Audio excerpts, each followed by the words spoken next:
niya ang Panginoon. At sumainyo Ang mabuting balita ng Panginoon ayon kay San Mateo. Papuri sa iyo, Panginoon.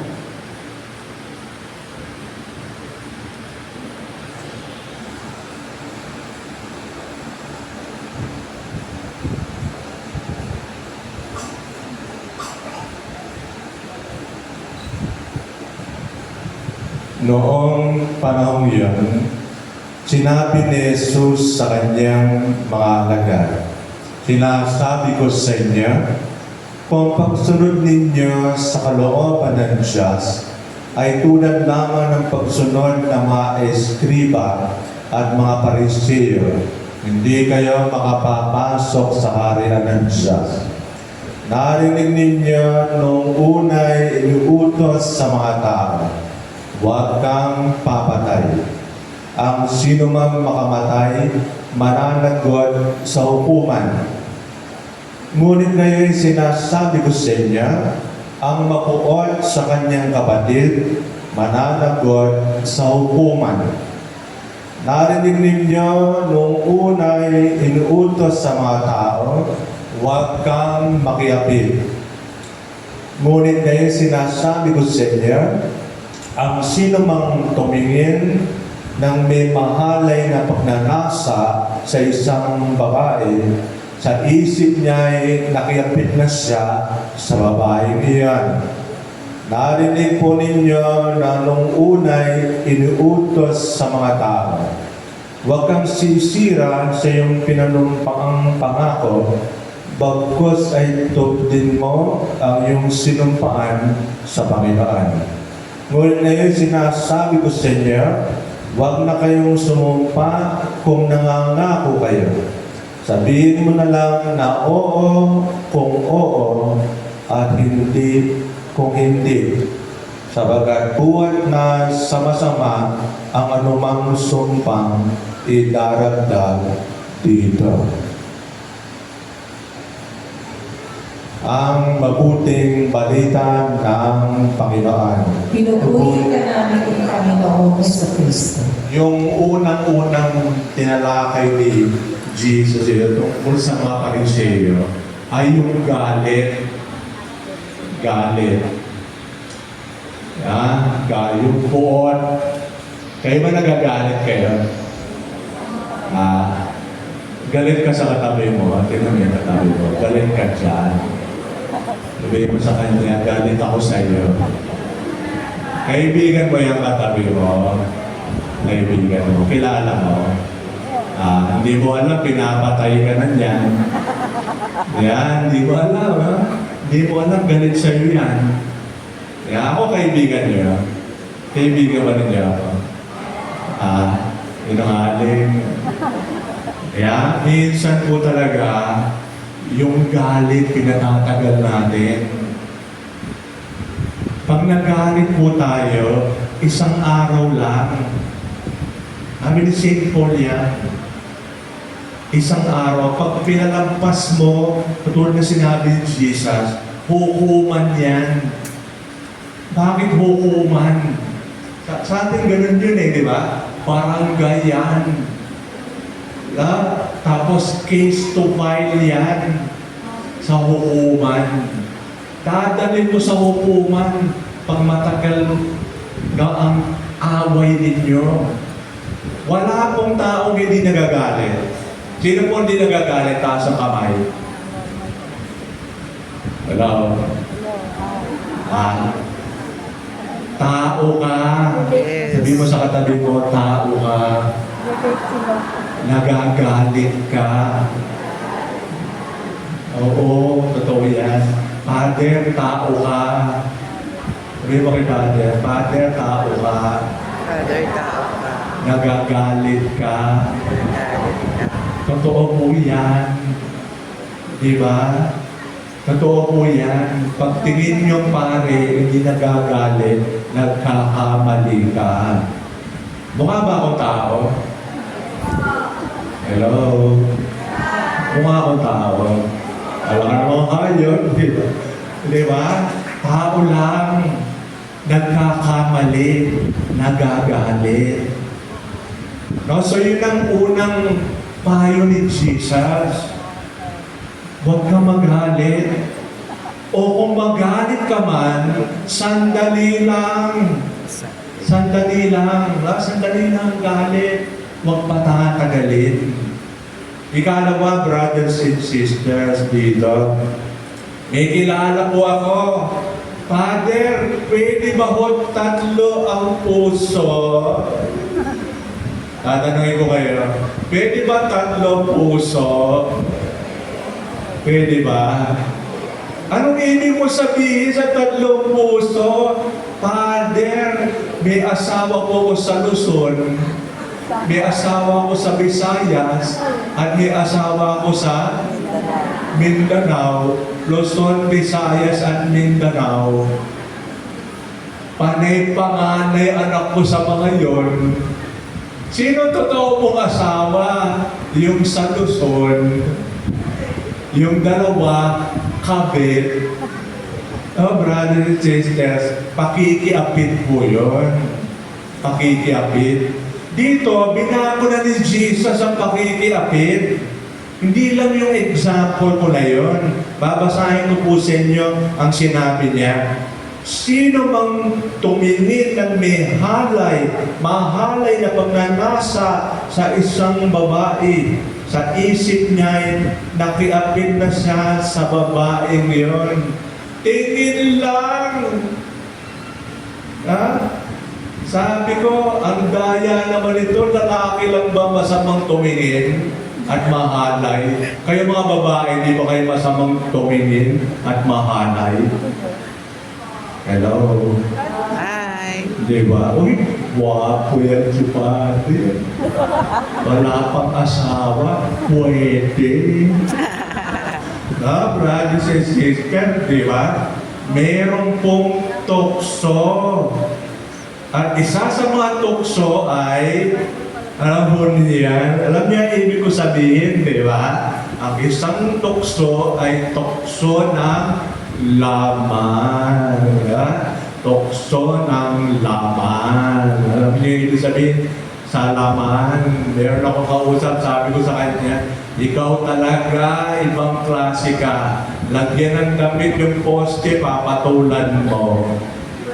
Kasi yun nga talaga, siya po ay mahilig. Babaero.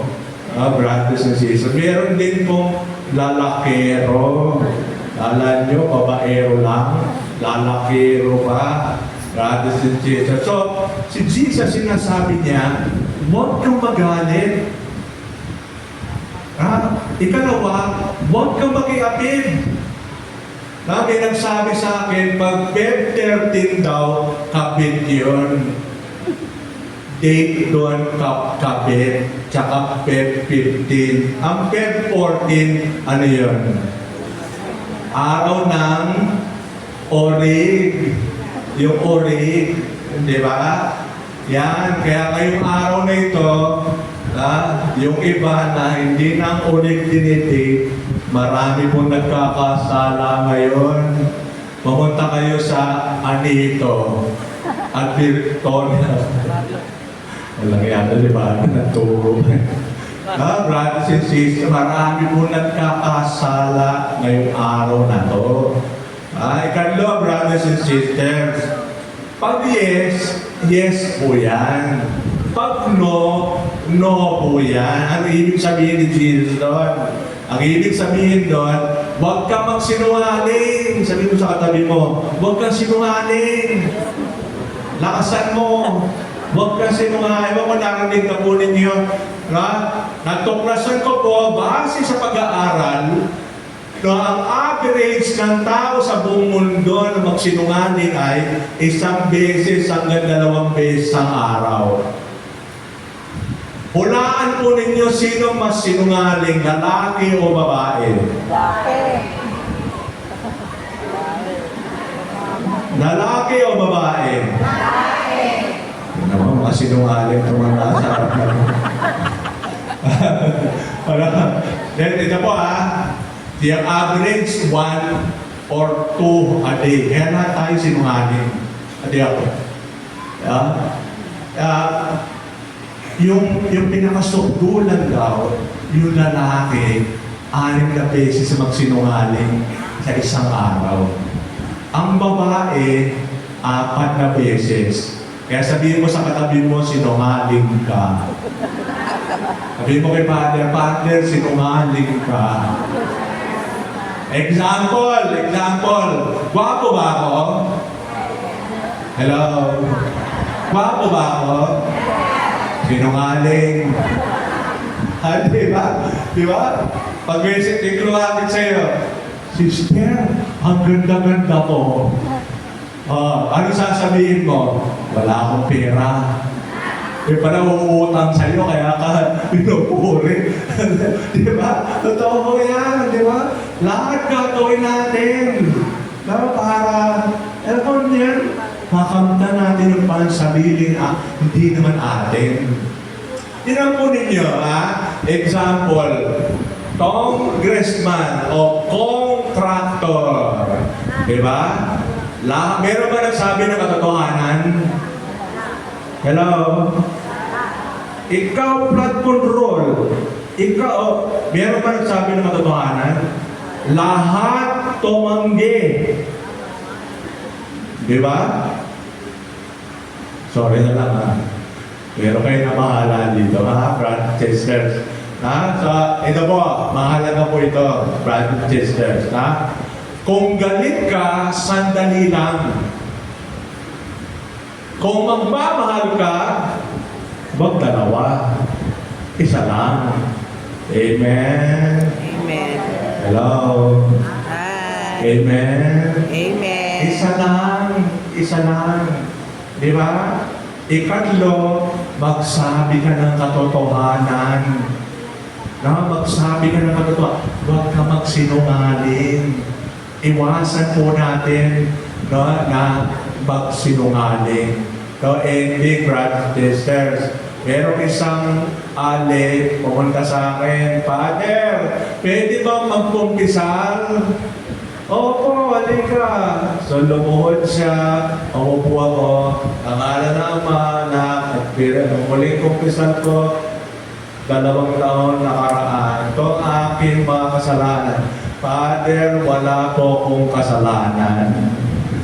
Dilignan po siya. Bakit ka nandito? Bakit ka nandito? Sabi ko, magkukumpisal.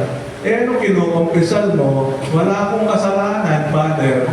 Kinukumpisal ko sa iyo, wala akong kasalanan. Meron ba tao walang kasalanan? Hello? Kaya nga nandito ka Di ba? Para humingi ka rin ng tawad kay Dinyo Di ba? Para humingi ka ng tawad. Di lang para humingi para sa sarili mo, kundi humingi ng tawad kay Dinyo. Sa Panginoon, alam po ninyo, sabi ko sa matanda, alam mo, sister, ang kasalanan mo, wala kang kasalanan. Yan ang kasalanan mo. Anong ibig sabihin mo niyan? Pride. Wala pong taong walang kasalanan. Ako nga, kailangan ko lumuhod sa pare para humigay ng tawad. Kayo. Hello? Kayo ba nag-kumpisal? Kailan ka nag-kumpisal? 10 years ako? Grade 3 ako, mother. 70 ka na, baka mamatay ka na. Malapit nang sumigaw ang Panginoon, bingo! Kukunin ka na. Lalo kung 70 ka na, 80 ka na, malapit ka na, brother o sister. Brothers and sisters, katulad po ng unang pagbasa, mamili tayo. Kinabi ng unang pagbasa, mamili po tayo. Mabuti o masama. Ang masama na sobrang galit, nakikiapit, at nagsisinungaling. Ang mabuti ay iwasan gawin ito. Magpakabuti tayo. Yan ang dasal mo natin kay Ninyo. Humingi ba kayo kay Ninyo? Yes. Huling araw ng nobena. Ako po nagmisa. Ayon sa gusto ko ninyo. Ako una, ako huli. Bukas po ang fiesta. Pinagdadasal ko po kayo. Lahat po kayo nandito. Pinagdadasal ko po kayo. Nasagutin ni Lord ang hinihingi ninyo. Amen. Kaya, Amen. Amen. Amen, amen. Di ba nasa harap? Amen. Yan ha, magdadasal ko yan. Ito lang ang kondisyon. Hatian naman ninyo ako. Kahit na korte ha. Nagdadasal ko yung libre ha. Libre, dasal ko para sa inyo. Para ibigay sa inyo. Magbigay naman kayo. Huwag kayong swapang. Sabi sa kadalo, huwag kang swapang. Huwag kang swapang. Share mo mga biyaya mo. Nanawa, ngayong araw na ito, pagpalain tayo ninyo. Viva Santo Niño! Viva Santo Ulitin Niño! mo natin, Viva Santo Niño! Viva Santo Niño! Happy Valentine's Day! Happy Valentine's, Father. I love you! I love you. Kinikilabutan po ako. Pwede na ako mamatay ngayon. Huwag mo na kayong bukas na lang. Kasi konti lang nagmamahal sa pare, di ba? Kayo lang. Di pwedeng tayong dalawa lang ang mag-love you. Delikado yan eh. Kailangan marami. Kaya I love you. Turipot. I love you. Sa magmahalan po tayo at gawin ang kalooban ng Diyos. Sumasampalataya ako Sa Diyos ang makapangyarihan sa lahat, na may gawa ng langit at lupa. Sumasampalataya ako kay Yesu Kristo, isang anak ng Diyos, Panginoon natin lahat. Nagkatawang tao siya ng Espiritu Santo. Pinanganak ni Santa Maria Virgen. Pinagpakasakit ni Poncio Pilato. Pinako sa krus, namatay, inilibing. Nanaw sa kaloroonan ng mga yumao. Nang may katlong araw ay buhay na uli. Umakyat sa langit. Naluluklok sa kanan ng Diyos at makapangyarihan sa lahat. Doon magmumula pa rito at hukom sa nakabubuhay at nakamatay na tao. Sumasampalataya naman ako sa Diyos Espiritu Santo, sa banal na simbahang Katolika, sa kasamahan ng mga banal, sa kapatawaran ng mga kasalanan, sa pagkabuhay ng muli ng namamatay na tao, at sa buhay na walang hanggan. Amen. Mga kapatid, sa